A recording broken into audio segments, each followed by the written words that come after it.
Galaxy News Hour Live. स्रोत साधन र शक्ति सम्पन्न स्थानीय सरकारका लागि आफ्ना उम्मेदवार कस्ता होलान् यो जान्न मतदाताहरू यतिखेर निकै उत्सुक छन्। तर प्रमुख दलका स्थानीय राजनीतिक कर्मीहरू केन्द्रको निर्णय पर्खेर बसेका छन्। सत्ता गठबन्धनमा भागबण्डा मिलाउन सकसले उम्मेदवारको टुङ्गो लगाउन विलम्ब भइरहेको छ। एमालेमा पनि धेरै तहमा केन्द्रकै मुख ताक्नु परेको छ। गाउँ र नगरमा कस्ता उम्मेदवार चाहिन्छ यसको निर्क्युल दलका तल्ला संरचनाबाटै आन्तरिक प्रतिस्पर्धा, स्पष्ट मापदण्ड अनि पारदर्शी प्रक्रियाबाट गर्नुपर्नेमा केन्द्रका केही नेता नै हावी भइरहेका छन्। घोषणापत्र जारी गर्न होस् या उम्मेदवार चयन गर्न काठमाडौँले हरियो झण्डा नदेखाएसम्म केही पनि अगाडि नबढ्ने स्थिति छ। स्थानीय निर्वाचनका लागि मतदान हुन अब 20 दिन मात्रै बाँकी छ। भोलि उम्मेदवारको मनोनयन दर्ता गर्नुपर्नेछ। चुनावी तालमेल मिलाउने नाममा पार्टीका शीर्ष नेता भने लम्बेतान बैठकमा व्यस्त छन्। शक्ति केन्द्रीकृत गर्न अभ्यस्त नेताहरू उम्मेदवारको नाम दिन पनि अन्तिम समयसम्म पार्टी पंक्ति र मतदातालाई अँध्यारोमै राखिरहेका छन्। न्यूज आवरमा आज हामी स्थानीय चुनावका लागि उम्मेदवारी दर्ताको पूर्व सन्ध्यामा दलहरूमा उम्मेदवार छनौटमा भइरहेको रस्साकसीको ताजा दृश्य प्रस्तुत गर्नेछौँ। त्यस्तै धुलाम्मे धनगढी रङ्गशालामा महिला फुटबलरको सङ्घर्ष अनि 1 रुपैयाँदेखि 28,000 सम्मका किताबको प्रसङ्ग पनि हामीसँग हुनेछन्।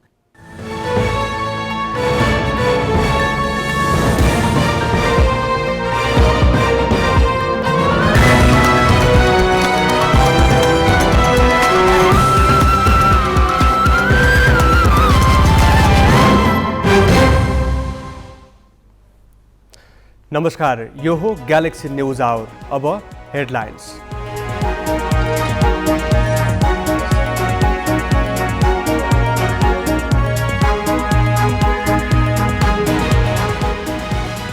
स्थानीय निर्वाचनका लागि उम्मेदवारी दर्ता भोलि र पर्सि 35,000 पदमा 2 लाखको उम्मेदवारी पर्ने आकलन।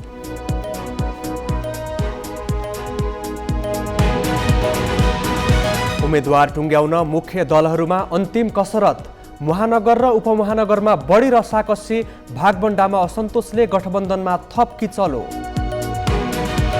दात्री निकायहरूले 200 आयोजनामा बाचा अनुसारको रकम दिएनन्। ऋण र अनुदान गरी 1,07 अर्ब रुपैयाँ शोध भर्ना पाउन बाँकी।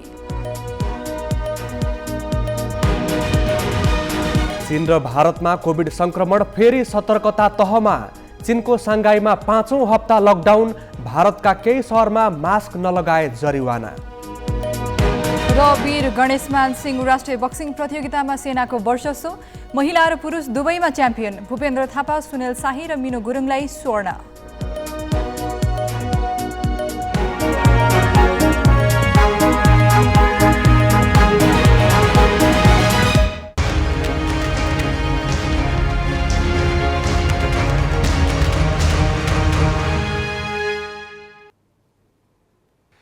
प्रमुख सत्तारूढ दल नेपाली काङ्ग्रेसले 6 महानगर मध्ये 3 र 11 उपमहानगर मध्ये 7 वटामा प्रमुख पदमा उम्मेदवारी दिने सहमति सत्ता गठबन्धनमा 7 गते नै भएको थियो। तर आफ्नो भागमा परेका महानगर र उपमहानगरमा काङ्ग्रेसले उम्मेदवार छान्न सकेको छैन। उम्मेदवार छान्नका लागि काङ्ग्रेसले केन्द्रीय कार्य सम्पादन समितिको बैठक शुक्रबारका लागि नै तय गरेको थियो। तर शीर्ष नेताको तहमा कुरा नमिल्दा त्यो बैठक आज बिहान 11 बजेका लागि सारियो। त्यसअघि शीर्ष नेताहरू प्रधानमन्त्री निवास बालुवाटारमा जम्मा भए। तर आफ्ना प्रभाव भएका क्षेत्रमा आफूले भनेकै व्यक्तिलाई उम्मेदवार बनाउन पर्ने अडान कसैले छोडेनन्, जसका कारण 11 बजेका लागि तय भएको बैठक 3 बजेका लागि सारियो। त्यो समयमा पनि सहमति हुन नसकेपछि बैठक भोलिसम्मका लागि स्थगित गरिएको छ। काङ्ग्रेसका नेताहरू पार्टीभित्र भागबण्डा मिलाउन अहिले पनि प्रधानमन्त्री निवास बालुवाटारमा छलफलमा छन्, जहाँ सत्ता गठबन्धनका शीर्ष नेताहरूको पनि अलग्गै बैठक बसिरहेको छ। अरू स्थानीय तहमा उम्मेदवारलाई लिएर पनि काङ्ग्रेसमा उस्तै किचलो छ। माओवादी केन्द्रले पनि उम्मेदवार छान्न सकेको छैन। उसका कतिपय आकाङ्क्षीले उम्मेदवारी नपाउने भएपछि धमाधम पार्टी छोडिरहेका छन् भने कतिपयले स्वतन्त्र उम्मेदवारी दिने घोषणा गरिरहेका छन्। उता नेकपा एमाले पनि महानगर र उपमहानगरमा उम्मेद्वार छान्न सकेको छैन। पार्टी अध्यक्ष केपी शर्मा ओलीको भक्तपुरको बालकोट स्थित निवासमा अहिले पार्टीको सचिवालय बैठक बसिरहेको छ। एमाले अधिकांश नगरपालिका र गाउँपालिकामा पनि उम्मेद्वार छानेको छैन। उम्मेदवारी दर्ता सुरु हुनु 14 घण्टाभन्दा कम समय बाँकी रहँदा पनि प्रमुख दलले उम्मेद्वार छान्न नसक्नुलाई उनीहरूको ठूलो कमजोरीका रूपमा लिएको छ।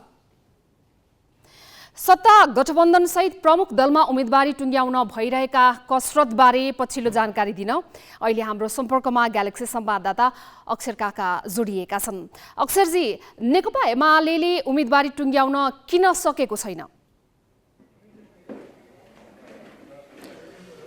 स्मृतिजी, अब आजको लागि नेकपा एमाले केन्द्रीय सचिवालयको बैठक 3 बजेको लागि तय गरेको थियो र 2 घण्टा ढिलो गरेर बैठक सुरु भएको 5 बजेदेखि अहिलेसम्म बैठक जारी छ र यहाँ नेताहरू बीचमा चाहिँ छलफल भइराखेको छ। नेकपा एमाले केन्द्रीय सचिवालयको बैठकभन्दा अगाडि प्रदेशगत रूपमा आएका नामहरूको बारेमा एक चरण छलफल पनि गरेको थियो र प्रदेशका सम्बन्धित नेतृत्वबाट त्यो ब्रिफिङ लिने काम पनि गरेको थियो र अहिलेसम्म ऊ छलफलमा नै छ र सम्भवतः यो आज टुङ्ग्याउन निकै सकस पर्नेछ। र अर्को कुरा यहाँलाई के पनि जानकारी गराउँ भने आजै उम्मेदवारी टुङ्ग्याउँदा भोलि र पर्सि नोमिनेसनको उम्मेदवारी मनोनयनको दिन हुनाले अब बीचमा फेरि बागी विद्रोहीको समस्या झेल्नुपर्ने हो कि भनेर केन्द्रीय नेतृत्वमा एक प्रकारको भय पनि देखिन्छ।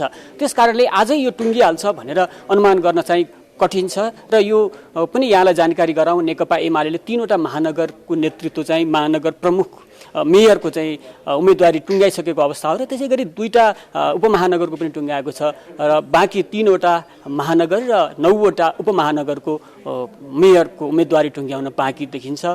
त्यसै गरी अर्को पनि यहाँलाई जानकारी गराउँ, उता सत्तारूढ दलको बैठक यति बेला बालुवाटारमा बसिराखेको छ। त्यहाँ शीर्ष नेताहरू सम्मिलित हुनुहुन्छ। काङ्ग्रेसलाई पनि उम्मेदवारी टुङ्ग्याउन निकै सकस परिरहेको छ। उसले आज केन्द्रीय कार्य सम्पादन समितिको बैठक स्थगित गरेको छ, जबकि त्यो बैठक हिजोका लागि नै तय गरिएको थियो र शीर्ष नेताहरू आफ्नो अडानमा रहेको कारणले उसले त्यहाँ बैठक राख्न सकिराखेको छैन र यो दलहरूलाई अहिले उम्मेदवारी टुङ्ग्याउनका निमित्त निकै ठुलो सकस परिराखेको छ। अहिले म यति बेला पार्टी अध्यक्ष केपी ओलीको निवास बालकोटमा छु र यहाँ अहिले मेरो पृष्ठभूमिमा अहिले त हुन नै यहाँ धेरै उम्मेदवारका आकाङ्क्षीहरू बाहिरिसक्नु भएको अवस्था छ, किनभने रात यहाँ 8 बजिसकेको पनि छ र दिउँसो यहाँ बिहानदेखि नै उम्मेदवारको आकाङ्क्षीहरू र अथवा नेतृत्वलाई दबाब दिनका निमित्त कार्यकर्ताहरूको ठुलो पङ्क्ति यहाँ हामीले देख्न पाउँछौँ। यो सबैले हेर्दाखेरि अक्षरजी, पूर्व सन्ध्यामा आइपुगिसक्दा पनि मुख्य दलहरूले नै उम्मेदवारी टुङ्ग्याउन सकेका छैनन्। यतिखेर बालुवाटारमा पनि बैठक जारी छ, बालकोटमा पनि एमालेको सचिवालय बैठक जारी छ। यसो हेर्दाखेरि चाहिँ दलहरूले एक अर्काको उम्मेदवारी हेरेर मात्रै आफ्नो उम्मेदवारी टुङ्ग्याउने कसरतमा लागेका हुन् कि?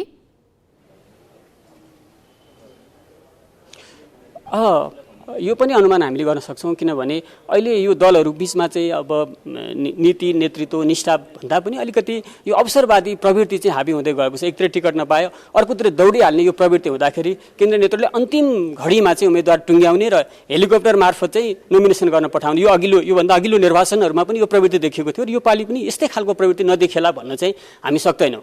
स्मृतिजी, जस्तो नेकपा एमालेको उम्मेदवारी दिने रणनीतिलाई हेर्ने हो भने जस्तो सबैभन्दा विवादित मानिएको भरतपुर महानगरपालिकामा उसले प्रदेश सांसदको हकको नियममा जुन नियम छ त्यो नियमलाई नै नागेर उल्लङ्घन गरेर विजय सुवेदीलाई उम्मेदवार बनाउने पनि घोषणा गरेको छ। अब सरसर्ती उसको रणनीतिलाई हेर्दाखेरि चाहिँ महानगर उपमहानगरहरूमा उसले उम्मेदवारी कसलाई बनाउने जस्तो देखिएको छ?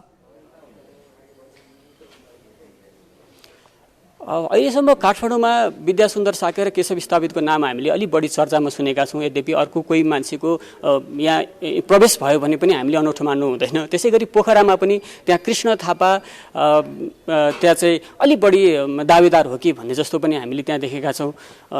व्यवसायी पुष्पज्योति ढुङ्गाना पनि त्यहाँ मैदानमा हुनुहुन्छ र त्यहाँ अर्को पनि यहाँलाई म जानकारी गराउँ, त्यहाँ 2टा नेताको अलिकति प्रतिष्ठाको अलिकति जुवाको लडाइँ जस्तो देखिएको छ।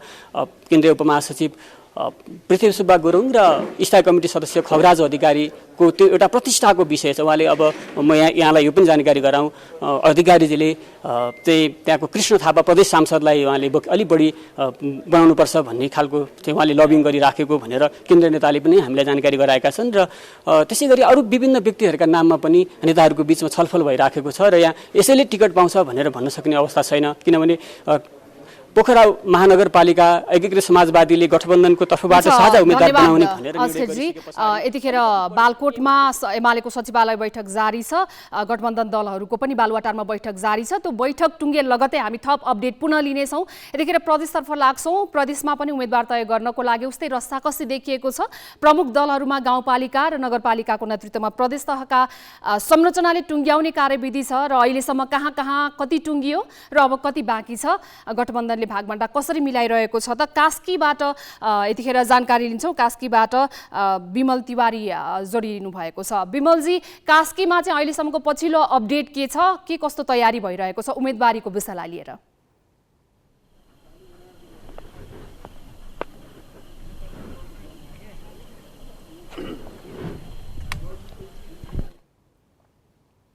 अहिले पनि दलहरूले उम्मेदवार तोक्न सकिरहेको अवस्था छैन। खास गरी सत्ता गठबन्धन दल र प्रतिपक्षी दल नेकपा एमाले उम्मेदवार घोषणाको तयारी गरिरहे पनि आन्तरिक बैठकहरू अहिले चलिरहेको अवस्था छ र अहिलेसम्म कास्कीको सन्दर्भमा उम्मेदवार घोषणा गर्ने त्यस्तो घोषणा भइसकेको अवस्था छैन। खास गरी गठबन्धनको तर्फबाट महानगरमा नेकपा यसको तर्फबाट उम्मेदवार घोषणा भए भनी चर्चा भए पनि उम्मेदवारलाई स्वयं फोन गर्दा पनि उहाँले आधिकारिक पुष्टि गर्नुभएको अवस्था चाहिँ छैन र अन्य दलहरूले र अन्य पालिकाहरूमा पनि अहिलेसम्म उम्मेदवार घोषणा भइसकेको अवस्था भने छैन। अब अहिले कास्कीबाट उम्मेदवारी दिने अन्य सबै मुख्य दलहरूको उम्मेदवारीलाई हेर्दाखेरि चाहिँ कसको कस्तो किसिमको उम्मेदवारी दिने रणनीति देखिन्छ?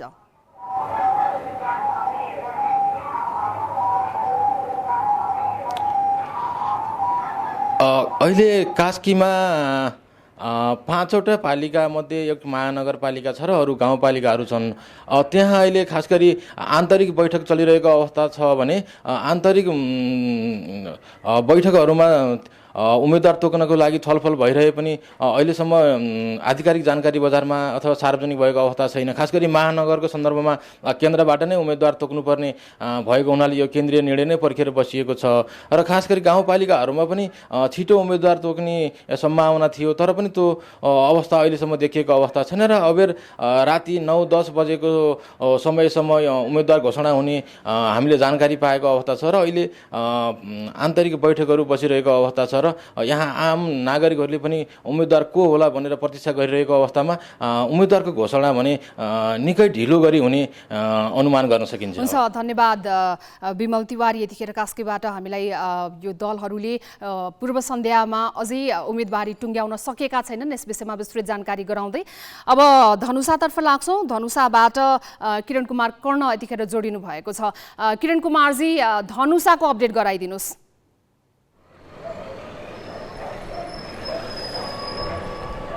हजुर स्मृतिजी, यहाँ मध्य प्रदेशमा पनि यो धनुषामा विशेष गरी धेरै नै दलहरूको सकस देखिएको छ। विशेष गरी गठबन्धनमा आबद्ध दलहरूले गर्दा यहाँ निकै नै कठिनाइ भइरहेका छन्।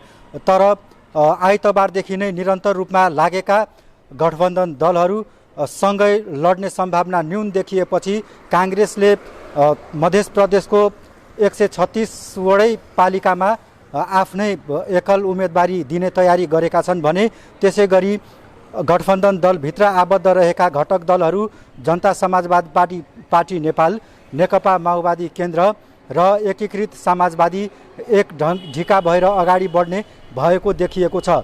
तर यी तीन दल एक ठाउँमा बसेर निरन्तर रूपमा केही दिनदेखि बैठक गर्दै आए तापनि सहमति नजिक पुगे पनि अहिलेसम्म चाहिँ सहमतिलाई मूर्त रूप दिन सकेको अवस्था भने छैन।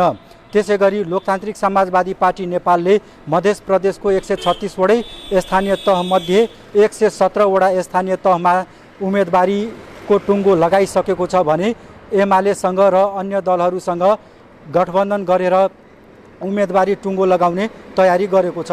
जसमध्ये लोसपाले वीरगञ्ज महानगरपालिकामा एमालेसँग गठबन्धन गरेर चुनावी तालमेल गरिसकेका छन् र त्यहाँ लोसपाले उपमेयर पाएका छन्। तर लोसपाभित्र पनि पर्सा जिल्लामा भने निकै नै विवाद देखिएको छ। त्यसै गरी एमाले पनि अहिले उम्मेदवारी टुङ्गो लगाउनका लागि मोहत्तरीको बर्दिवासमा बैठक बसेको छ। तर बैठक बसेर पनि उनीहरू टुङ्गो लगाउन सक्ने अवस्था भने देखिएको छैन। त्यसै गरी विशेष गरी मध्य प्रदेशको राजधानी जनकपुरको अवस्थामा भन्नुपर्दा नेकपामा 2 वटा उम्मेदवार देखिएका छन् र यसलाई लिएर पनि निकै नै सकस देखिएको छ एमालेभित्र र बैठक उनीहरूको अहिले पनि जारी नै छ। त्यसै गरी जसपा, माओवादी र एकीकृत समाजवादीहरू पनि बैठकमा बसेर अहिलेसम्म छलफललाई मूर्त रूप दिन नसक्दाखेरि भोलि नै उम्मेदवारी टुङ्गो लगाउने र मनोनयन पत्र दर्ता गराउने अवस्थामा भने यी 3 दल पुगिसकेको छैन। सम्भवतः यी 3 दलभित्र गठबन्धन बनेमा पर्सिसम्ममा अर्थात् सोमबार यिनीहरूले उम्मेदवारी दिने जनाएका छन्। जस्तो अब अन्य प्रदेशहरूमा पनि यस्तै किसिमको अवस्था देखिरहेको छ, जुन विस्तृत यहाँले जानकारी दिनुभएको छ। यस्तै नै गठबन्धन बीचको तालमेल बनिसकेपछि पनि तालमेल टुटिरहेको छ। अब पार्टीगत हिसाबमा हेर्ने हो भने चाहिँ दलहरूको केन्द्रको प्रभाव अथवा दबाव चाहिँ कतिको देखिन्छ?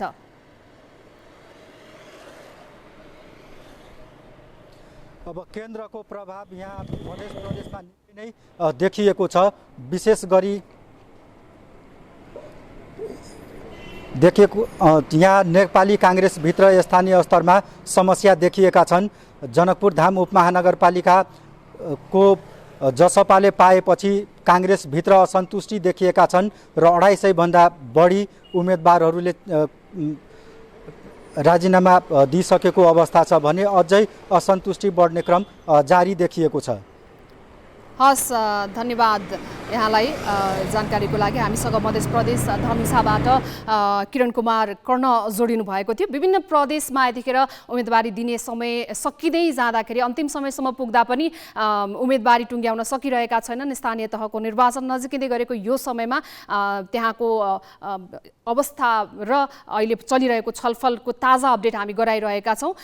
लुम्बिनीतर्फ लाग्छौँ। लुम्बिनीबाट रोशनमान श्रेष्ठ यतिखेर जोडिनु भएको छ। रोशनमानजी, जस्तो त्यहाँको अवस्था चाहिँ के छ? त्यहाँ पनि सरसर्ती हेर्दाखेरि केन्द्रका दलहरूकै दबाव उम्मेदवारीमा परेको छ अथवा के छ?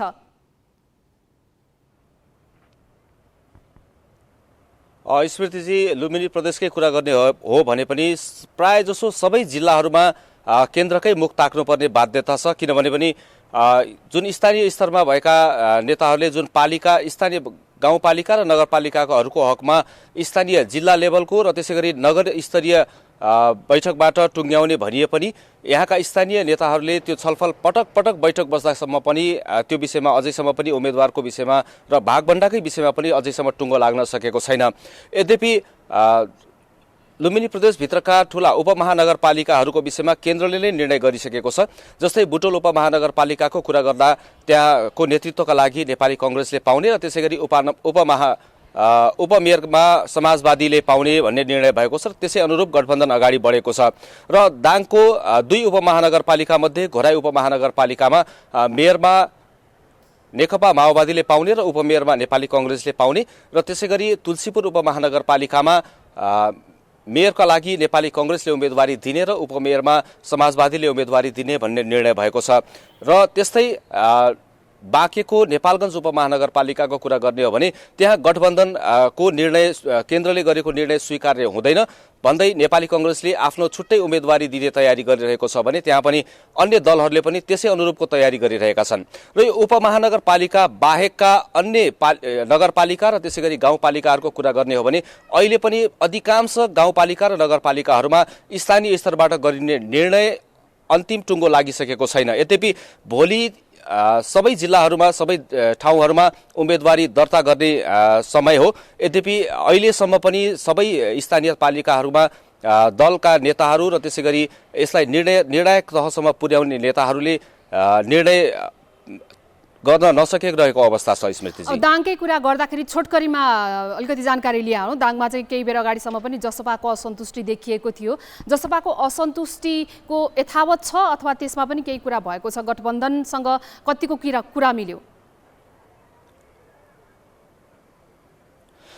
खास गरी स्मृतिजी, दाङकै कुरा गर्ने हो भने पनि गठबन्धन भएका 5 दलभित्र अहिले पनि कुराहरू मिलिरहेकै अवस्था छैन। किनभने यहाँ नेकपा समाजवादी त्यसै गरी माओवादी केन्द्र र नेपाली कांग्रेसले वडा अध्यक्षदेखि नै भागभण्डा गर्दै जानुपर्ने भनेका छन् र सबै दलहरूले चाहिँ आफ्नो बहुमत हुनुपर्ने, सबै पालिकाहरूमा वडामा आफ्नो धेरै पहुँच हुनुपर्ने र त्यही अनुसारले मात्रै नेतृत्व तहमा जस्तै अध्यक्ष उपाध्यक्ष अथवा मेयर उपमेयरमा भागभण्डा गर्न पर्ने भन्ने अडान लिएका कारणले गर्दाखेरि यहाँ पटक पटक यो अहिले 4-5 दिन भइसक्यो स्थानीय तहको विषयमा निर्णय गर्नका लागि स्थानीय तहका नेताहरू जुटिरहनु भएको छ, बैठक बसिरहनु भएको छ। यद्यपि त्यो निर्णयमा अझैसम्म पनि पुग्न सक्नु भएको छैन र हामीले भर्खर केही बेर अगाडि मात्रै यहाँका स्थानीय राजनीतिक दलका नेतृत्वहरूसँग पनि कुरा गरेका थियौँ। उहाँहरू अहिले पनि बैठकमै व्यस्त हुनुहुन्छ र आज मध्यराती नभए भोलि दिउँसोसम्म भए पनि यस छलफललाई चाहिँ मूर्त रूप दिने र सौहार्दपूर्ण वातावरणमै गठबन्धनकै निर्णयलाई कार्यान्वयन गर्ने भन्नुभएको छ।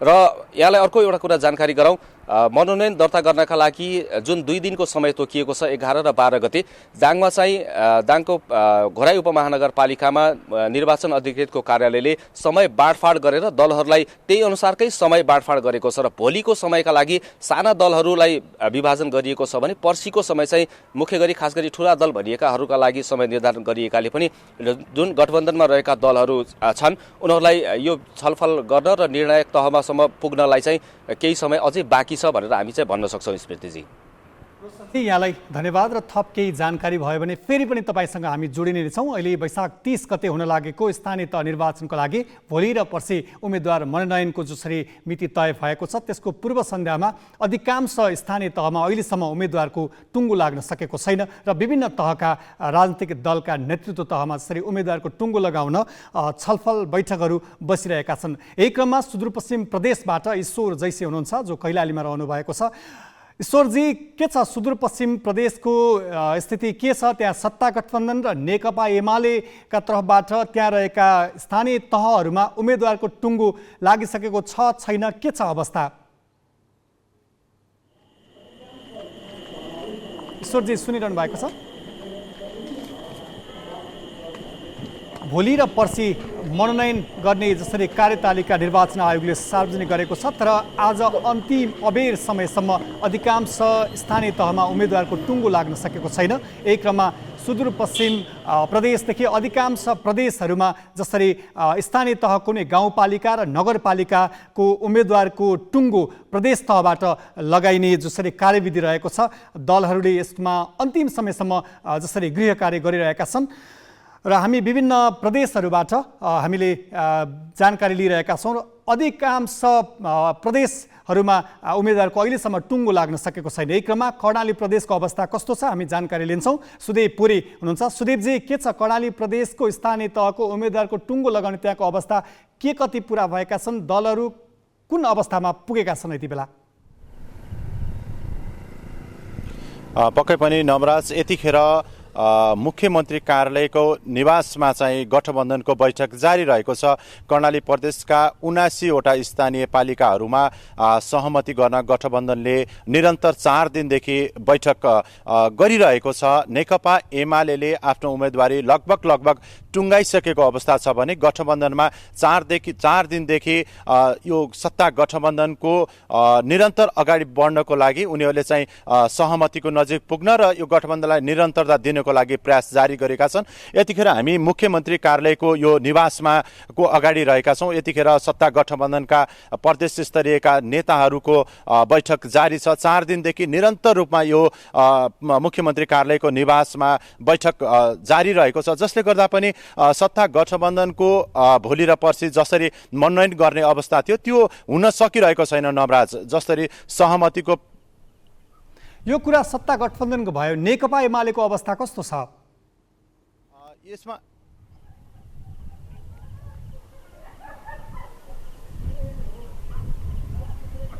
नेकपा एमाले पनि विभिन्न आफ्ना स्थानीय तहहरूमा उम्मेदवारको टुङ्गो लगाउन सकेको छैन। केन्द्रमा पनि सत्ता गठबन्धनदेखि नेकपा एमाले लगायतका दलहरू छलफलमा जुटेका छन्। प्रदेश तहमा अझ खास गरी कर्णाली प्रदेशमा के छ अवस्था? नेकपा एमाले स्थानीय तहहरूमा उम्मेदवारको टुङ्गो लगाउन सकेको छ कि छैन?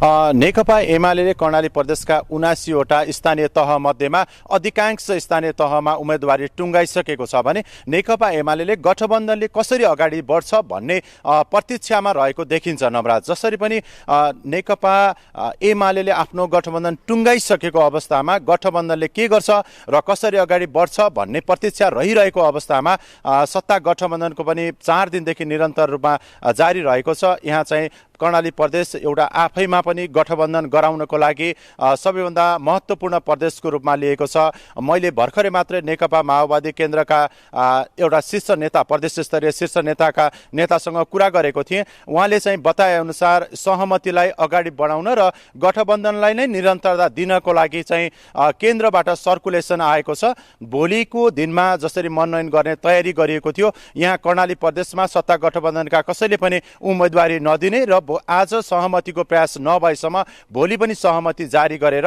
पर्सि मात्रै मनोनयन दर्ता गर्ने भन्ने प्रयास भइरहेको छ नवराज। र यहाँ कर्णाली प्रदेशमा 25वटा माओवादी केन्द्रले स्थानीय 2074 सालको स्थानीय निकायमा 25वटा स्थानीय निकायमा आफ्नो जितेको थियो। त्यस्तै गरी नेपाली काङ्ग्रेसले पनि 25वटा जितेको थियो। नेकपा एमाले 27वटा र स्वतन्त्रबाट 2वटा उम्मेदवारहरूले विजयी भएका थिए।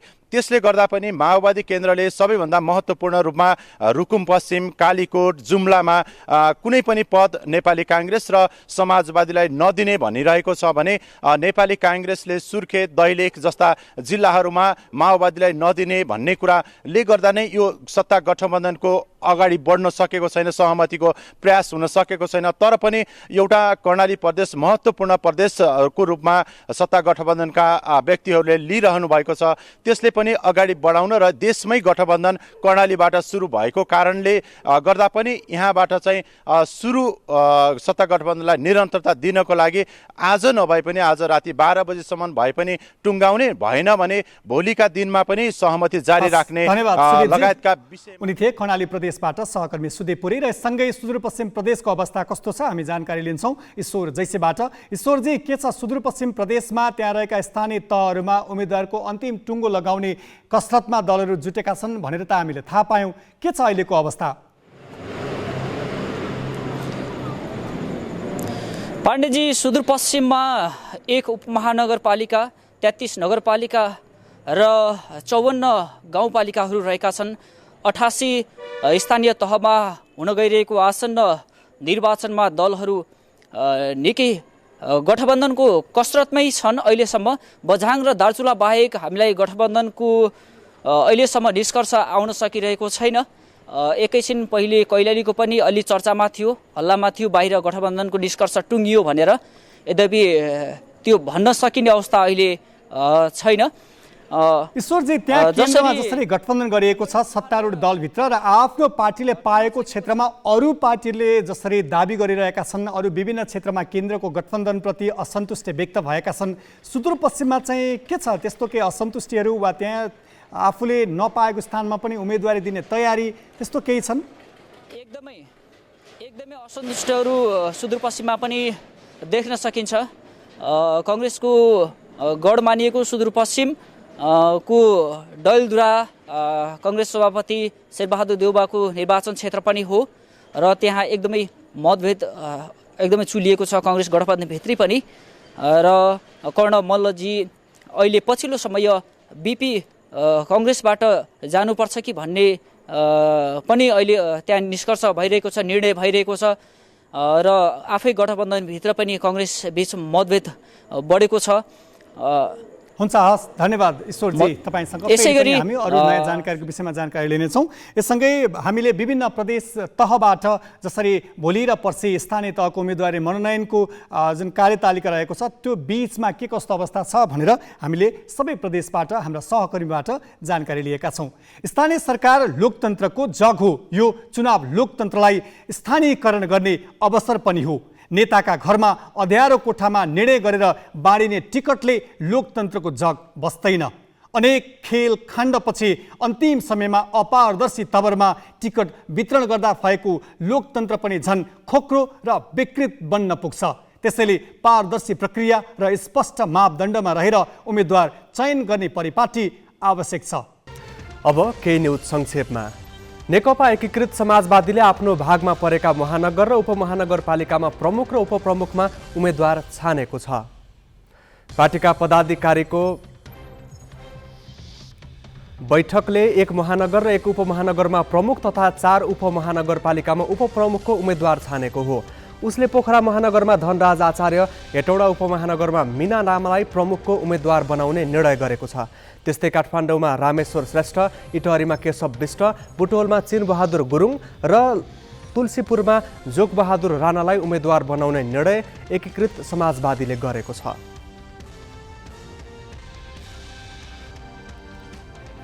नेकपा एकीकृत समाजवादीका अध्यक्ष माधव नेपालले महानगर र उपमहानगर बाहेकका पालिकाको भागबण्डाप्रति असन्तुष्टि जनाएका छन्। कम्युनिस्ट पार्टीको 73औं स्थापना दिवसको अवसरमा एकीकृत समाजवादीले आज काठमाडौँमा गरेको कार्यक्रममा नेपालले महानगर र उपमहानगरमा भएको भागबण्डाले सकारात्मक सन्देश दिए पनि जिल्ला तहमा आफ्नो पार्टीलाई अपमान गर्न खोजिएको गुनासो गरे। उनले जिल्लाबाट आएको रिपोर्ट सुन्दा आशावादी हुने स्थिति नरहेको बताए। देशैभर सञ्जाल रहेकाले न्यूनतम एउटा पालिका आफ्नो पार्टीले पाउनुपर्ने बारे केन्द्रमा छलफल भए पनि जिल्ला तहमा व्यवस्था गरिएको गुनासो गरे।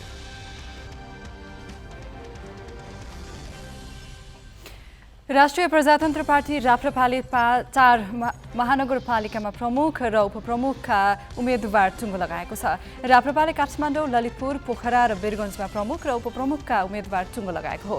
पार्टी प्रवक्ता मोहन श्रेष्ठका अनुसार काठमाडौँमा मदन दास श्रेष्ठलाई प्रमुख र विनिता मगैयालाई उपप्रमुखको उम्मेद्वार बनाउने निर्णय भएको छ। यस्तै ललितपुरमा अष्टमहर्जनलाई प्रमुख र स्वर्णिमा साक्यलाई उपप्रमुख, पोखरामा शङ्कर खराललाई प्रमुख र रञ्जना सेनलाई उपप्रमुख तथा वीरगञ्जमा गिरीश गिरीलाई प्रमुख र बिना जयसवाललाई उपप्रमुखमा उठाउने निर्णय गरेको राप्रपाले जनाएको छ। उसले 6 महानगरमध्ये भरतपुर र विराटनगरमा भने उम्मेद्वार टुङ्गो लगाउन बाँकी छ।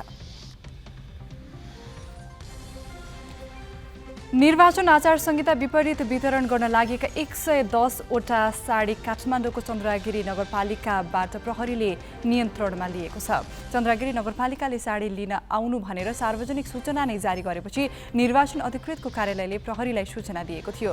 कार्यालयको सूचनापछि चन्द्रगिरी नगरपालिकाको वडा नम्बर 8 को कार्यालयबाट 110वटा साडी नियन्त्रणमा लिएको काठमाडौँ प्रहरीले जनाएको छ। साडी नियन्त्रणमा लिएपछि थप अनुसन्धान भइरहेको प्रहरीले जानकारी दिएको छ। निर्वाचन आचार संहिता अनुसार मतदाता प्रभावित पार्ने गरी यस्ता सामग्री वितरण गर्न पाइँदैन।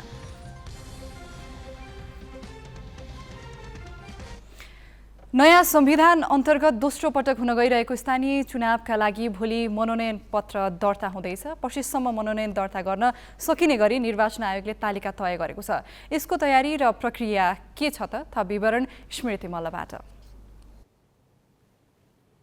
स्थानीय तह निर्वाचन अन्तर्गत भोलि उम्मेदवारी दर्ता सुरु हुँदैछ। निर्वाचन आयोगले त्यसका लागि सबै स्थानीय तहमा आवश्यक तयारी मिलाएको बताएको छ। उसले तयारी स्वरूप वैशाख 8 गते सबै स्थानीय तहमा निर्वाचन अधिकृतको कार्यालय स्थापना गरेको थियो। निर्वाचनमा प्रतिस्पर्धा गर्न चाहनेले निर्वाचन अधिकृतको कार्यालयमा पुगेर उम्मेदवारी दर्ता गराउनु पर्नेछ। वैशाख 30 गते हुने निर्वाचन अन्तर्गत चुनावी गतिविधि आइतबार सुरु हुँदैछ। आयोगले आइतबार र सोमबार उम्मेदवारी दर्ताको समय तोकेको छ। निर्वाचनमा भाग लिन 79वटा दल यसअघि नै आयोगमा दर्ता भइसकेका छन्। अब ती दलले प्रतिस्पर्धाका लागि उम्मेदवारी दर्ता गराउनु पर्नेछ। दलमा आबद्ध नरहेका व्यक्तिले पनि उम्मेदवारी दर्ता गराउन पाउनेछन्। प्रतिस्पर्धा गर्न चाहनेहरूले पालिकामा खोलिएका निर्वाचन अधिकृतको कार्यालयमा पुगेर उम्मेदवारी दर्ता गराउनु पर्नेछ। उम्मेदवारी दर्ताका लागि 753वटै पालिकामा रहेका निर्वाचन अधिकृतको कार्यालय तयारी अवस्थामा छन्। उम्मेदवारी दर्ताको पूर्व सन्ध्यामा मुख्य निर्वाचन अधिकृत र निर्वाचन अधिकृतको कार्यालयले सर्वदलीय बैठक गरेका छन्।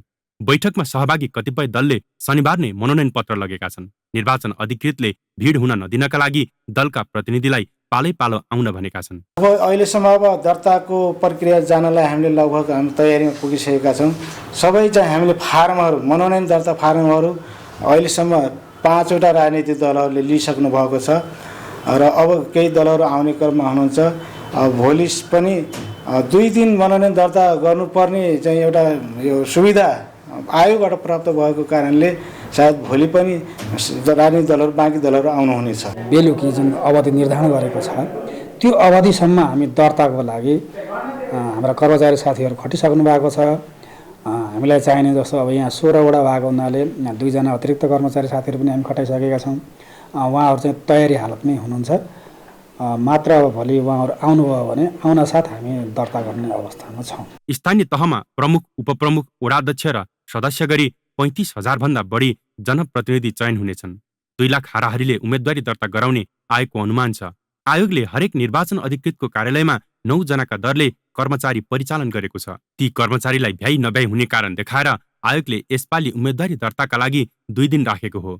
सबै कार्यालयले कर्मचारीलाई अभिमुखीकरण दिएर तयारी अवस्थामा राखेका छन्। आवश्यक सामग्रीको प्रबन्ध भइसकेको कार्यालयहरूले जनाएका छन्। 8 गते सबै पालिकाहरूमा निर्वाचन अधिकृत कार्यालय स्थापना भएका छन् र सबै पालिकाहरूले करिब सर्वदलीय बैठक सञ्चालन गरेर राजनीतिक दलहरूलाई आलो पालो रूपमा मनोनयन प्रक्रियामा मनोनयन दर्ता गर्न, उम्मेदवारी दर्ता गर्न आउनलाई पालो मिलाउनु भएको छ। सम्पूर्ण तयारीहरू चाहिँ मनोनयनको लागि चाहिँ गरिसकेका छौँ। अब मुख्य निर्वाचन अधिकृत कार्यालय लगायत निर्वाचन अधिकृत कार्यालयले भौतिक रूपमा अनि प्राविधिक रूपमा र समग्र व्यवस्थापकीय रूपमा चाहिँ उम्मेदवारी मनोनयनको प्रक्रियाहरूको चाहिँ जुन अगाडि बढाउनको लागि तयारी अवस्थामा सबै कार्यालयहरू तयारी अवस्थामा रहेको छ। उम्मेदवारी दर्ताका लागि 250 रुपैयाँदेखि 1500 रुपैयाँसम्म धरोटी तोकिएको छ। उम्मेदवार सम्बन्धित स्थानीय तहको मतदाता हुनुपर्नेछ। एउटा स्थानीय तहको मतदाताले अर्को स्थानीय तहमा उम्मेदवारी दिन पाउने छैन। यस्तै सरकारी ढुकुटीबाट तलब सुविधा लिनेहरूले उम्मेदवारी दिनका लागि राजीनामा दिएको निस्सा पेश गर्नुपर्नेछ। आयोगले बेरुजु फर्चोट नगर्ने कर्मचारी र पदाधिकारीले पनि उम्मेदवारी दिन नपाउने व्यवस्था गरेको छ। स्थानीय तहको ठेक्का पट्टामा संलग्नले सोही स्थानीय तहमा उम्मेदवारी दिन पाउने छैन। यसको छानबिन गर्ने काम निर्वाचन अधिकृतको कार्यालयको हो। कार्यालयले उम्मेदवार विरुद्ध उजुरी आह्वान गरी उम्मेदवारको अन्तिम नामावली 17 गते सार्वजनिक गर्नेछ। जिल्ला सहकर्मीहरूको सहयोगमा मिलन बुढाथोकी, ग्यालेक्सी फोके, काठमाडौँ।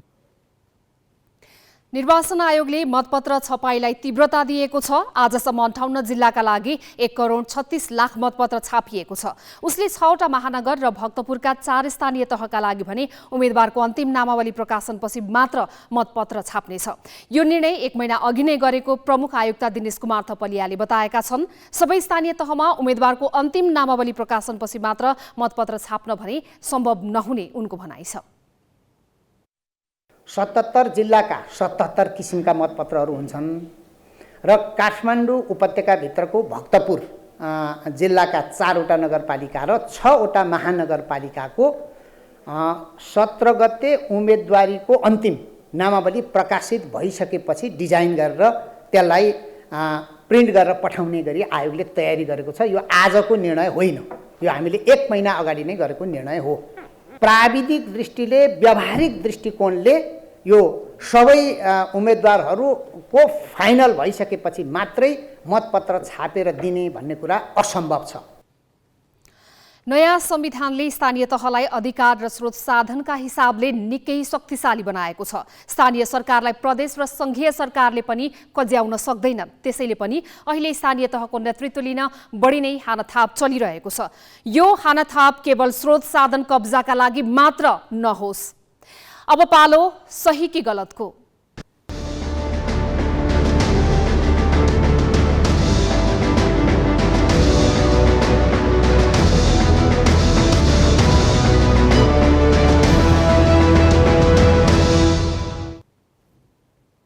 सही कि गलतमा हिजो हामीले सोधेको प्रश्न थियो, महँगी बढेकाले ठेक्का बजेट समायोजन गर्नुपर्ने माग सहित निर्माण व्यवसायीले देशभरका परियोजना निर्माण ठप्प पार्नु कस्तो लाग्यो? ग्यालेक्सी एपमा सहीको पक्षमा 11% र गलतको पक्षमा 89% मत प्राप्त भएको छ। मत व्यक्त गर्नुहुने सम्पूर्ण दर्शकलाई धन्यवाद।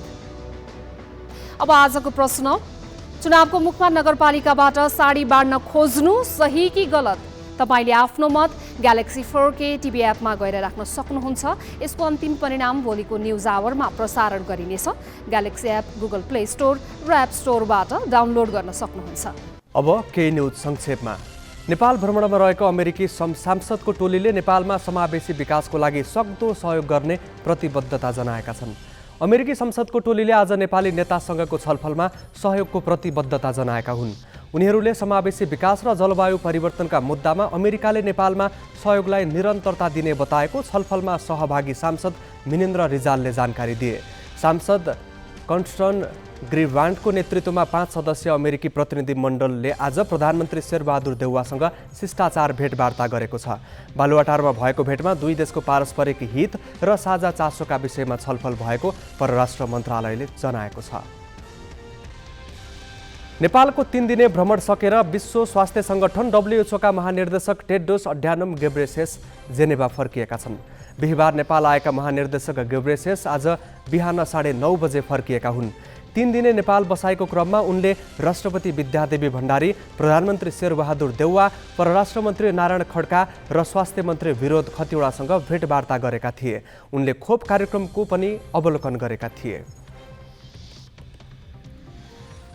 काठमाडौँको भ्रिकुटी मण्डपमा जारी क्यान इन्फोटेक मेलामा युवा उल्लेख्य रूपमा सहभागी भएका छन्। मेलामा ल्यापटप, कम्प्युटरदेखि डिजिटल डिस्प्ले र आधुनिक प्रविधिका विद्युतीय उपकरण प्रदर्शनीमा राखिएका छन्। मूलत प्रदर्शनी भए पनि किनमेल भइरहेको छ। यस्ता वस्तुमा उच्च दरले छुट सुविधा दिएको विक्रेताले बताएका छन्।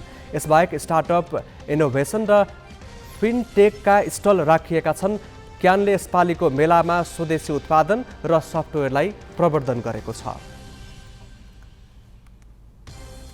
चीनको साङ्घाई र भारतमा कोभिड सङ्क्रमण पुनः उकालो लागेको छ। चीनको साङ्घाईमा लकडाउनकै बीच कोभिड सङ्क्रमण उकालो लागिरहेको अन्तर्राष्ट्रिय सञ्चार माध्यमले जनाएका छन्। साङ्घाईमा कोभिडका कारण एकै दिन 12 जनाको मृत्यु भएको छ। साङ्घाईमा पछिल्लो 24 घण्टामा 2736 सङ्क्रमित थपिएका छन्। 4 हप्तादेखि लकडाउनमा रहेको साङ्घाईमा 5औं हप्ता लकडाउन थप गरिएको छ। कोभिड रोकथाम विरुद्धका नियम कडाइका साथ लागू गरिएको छ।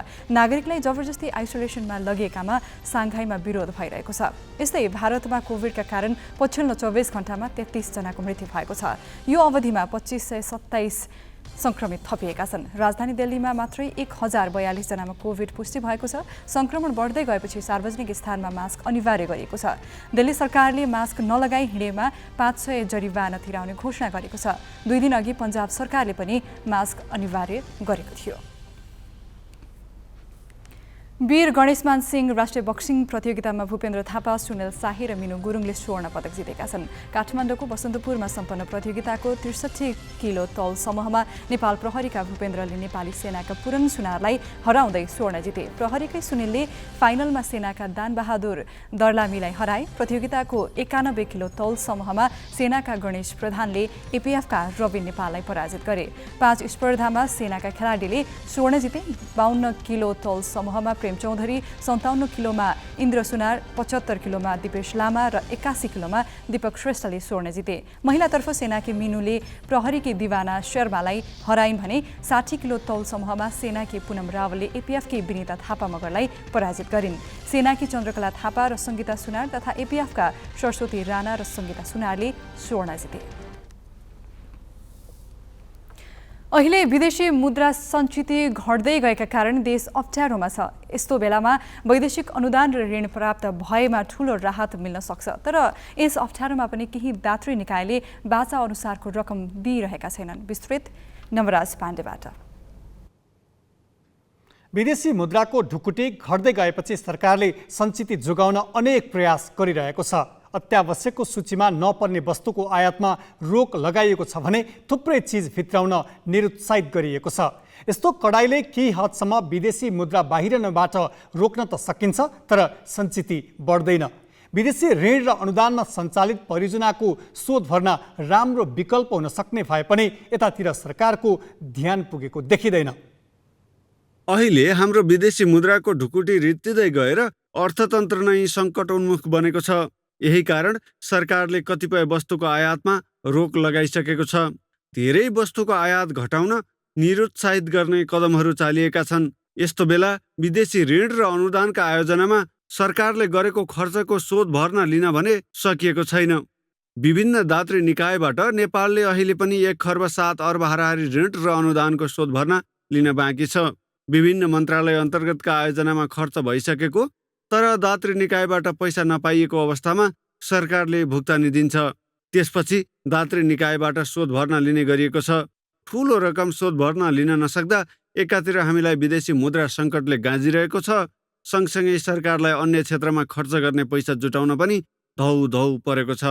2045 सालदेखिको पनि शोध भर्नाहरू हुन सकेको अवस्था रहन्छ। त्यो बेला मेरो विचारमा मलाई लाग्छ 80-90 भन्दा बढी थिएन होला $1 बराबर। भनेपछि अब अहिले हामीले 80 रुपियाँको भुक्तानी बराबर त्यस बेला $1 ल्याउन सक्थ्यौँ भने अहिले हाम्रो डलर रेट कहाँ पुग्यो? 123। कति घाटा भयो होला यो हेर्नुपर्ने स्थिति पनि छ एउटा। अर्को चाहिँ के छ भन्दाखेरि कतिपय आयोजनाहरू चाहिँ अब बन्द भइसकेका हुन्छन्। बन्द आयोजनाहरूको एउटा निश्चित समयसम्म चाहिँ आयोजना सकिएको 6 महिना ग्रेस पिरियड भन्छ, त्यो पिरियडभन्दा पछाडि चाहिँ शोध भर्न पनि दिँदैन दाताहरूले। त्यसो भएको हुँदाखेरि त्यस्तो पैसा पनि आउन नसक्ने स्थिति हुन्छ। त्यो भनेको चाहिँ प्रोजेक्ट सञ्चालन गर्ने आयोजना प्रमुखहरू, प्रोजेक्ट सञ्चालन गर्ने निकायहरू, वैदेशिक सहायता सञ्चालन गर्ने निकायहरूको कमजोरी पनि हो। महालेखा नियन्त्रकको कार्यालयका अनुसार ऊर्जा जलस्रोत तथा सिंचाई, कृषि तथा पशुपन्छी विकास, संस्कृति पर्यटन तथा नागरिक उड्डयन, महिला बालबालिका तथा ज्येष्ठ नागरिक, शहरी विकास, सङ्घीय मामिला तथा सामान्य प्रशासन र अर्थ मन्त्रालयका साथै प्रदेश र स्थानीय सरकारहरूका विविध आयोजनाका ऋण रकम मध्ये 66 अर्ब 94 करोड भन्दा बढी शोध भर्न लिन बाँकी छ। यस्तै भिन्दै दाताबाट तिनै तहका सरकारले सञ्चालन गरेका करिब 200 आयोजनामा प्राप्त हुनुपर्ने अनुदान पनि आएको छैन। ऋण र अनुदानको रकम शोध भर्न लिन सरकारले पहलै गर्न नसकेको जानकारहरूको बुझाइ छ। विदेशी मुद्रा आउनुपर्ने ठाउँमा सरकारको रेभेन्यू खर्च भइरहेछ। शोध भर्ना रोकिनु भनेको मतलब त्यो कुरा हो। यसको मतलब त हामीलाई प्राप्त हुनुपर्ने US डलर भयो अथवा पाउन्ड होला अथवा हाम्रो जो साउदी रियाल होला, यो कस्तो छ भन्दाखेरि अब हामीले नेपालीमा खर्च गऱ्यौँ, उसले पैसा दिएन, हाम्रो नेपाली खर्च गर्ने भयो, विदेशी मुद्रा नआउने भयो। डाइरेक्टली इम्प्याक्ट पर्छ नि यो त इकोनोमी, यो विदेशी मुद्राको हिसाबले त। त्यसले गर्दाखेरि हामीले अहिले यो जति यही मात्रै इफेक्ट गऱ्यो भने 1 खर्ब जुन यहाँले भन्नुभयो डेटाको हिसाबले, त्यो हिसाबले आउँदाखेरि त हाम्रो त अहिले विदेशी मुद्राको सञ्चय त्यसै बढ्छ। डाइरेक्टली इम्प्याक्ट गर्ने कुरा हो। अहिलेको अवस्थामा 1 खर्बभन्दा बढी शोध भर्न पाउने हो भने झन्डै 1 महिनाको आयात धान्न पुग्छ। कतिपय ऋणको हामीले पैसा नपाउँदैदेखि ब्याज तिर्नुपर्ने हुन्छ। ब्याज तिरेर लिने पैसा पनि सङ्कटमा नपाउँदा अर्थतन्त्र कमजोर बनेको छ। अहिले विदेशबाट 4 दर्जन हाराहारी वस्तु भित्राउन रोकिएपछि नेपालसँग भएको विदेशी मुद्रा सञ्चितले 6 महिनाको आयात थ्याक्ने अवस्था बनेको छ। शोध भर्न बापतको रकम तत्कालै लिने हो भने स्थिति केही सहज हुने भए पनि सरकारले पहलै नगर्नुलाई भने अनौठो मानिएको छ। बिजनेस ब्युरो, ग्यालेक्सी फोके, काठमाडौँ। बिजनेस न्यूज का साथमा नेपा टप सब ठीक ठाक। नेपा टप सब ठीक ठाक।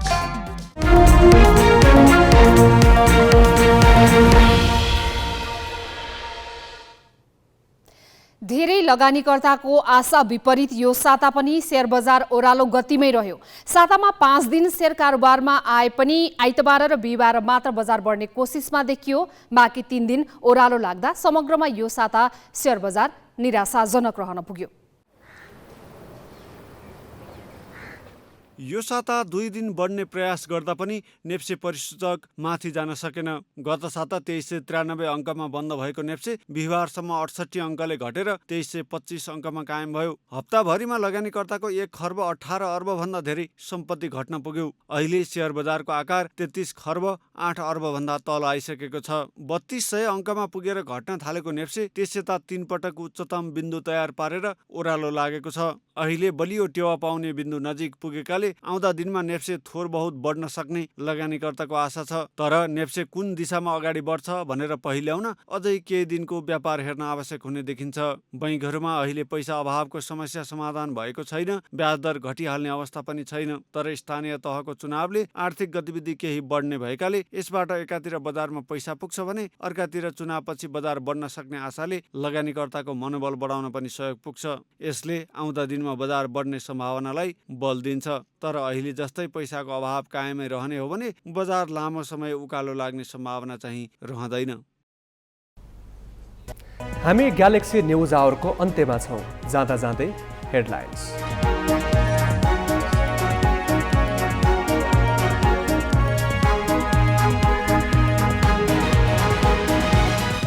स्थानीय निर्वाचनका लागि उम्मेदवारी दर्ता भोलि र पर्सि 35,000 पदमा 2 लाखको उम्मेदवारी पर्ने आकलन।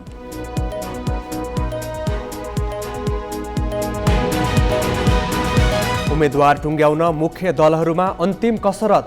महानगर र उपमहानगरमा बढी रसाकसी, भागबण्डामा असन्तोषले गठबन्धनमा थप किचलो। क्षेत्रीय निकायहरूले 200 आयोजनामा बाचा अनुसारको रकम दिएनन्।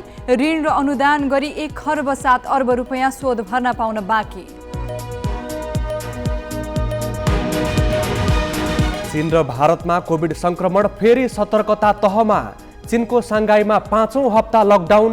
भारतका केही सहरमा मास्क नलगाए जरिवाना। र वीर गणेशमान सिंह राष्ट्रिय बक्सिङ प्रतियोगितामा सेनाको वर्चस्व। महिला र पुरुष दुवैमा च्याम्पियन। भूपेन्द्र थापा, सुनिल शाही र मिनु गुरुङलाई स्वर्ण।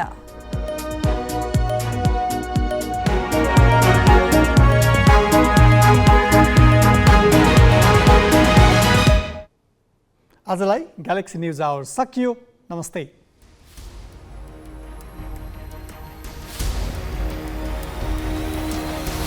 This is Galaxy News Hour Live.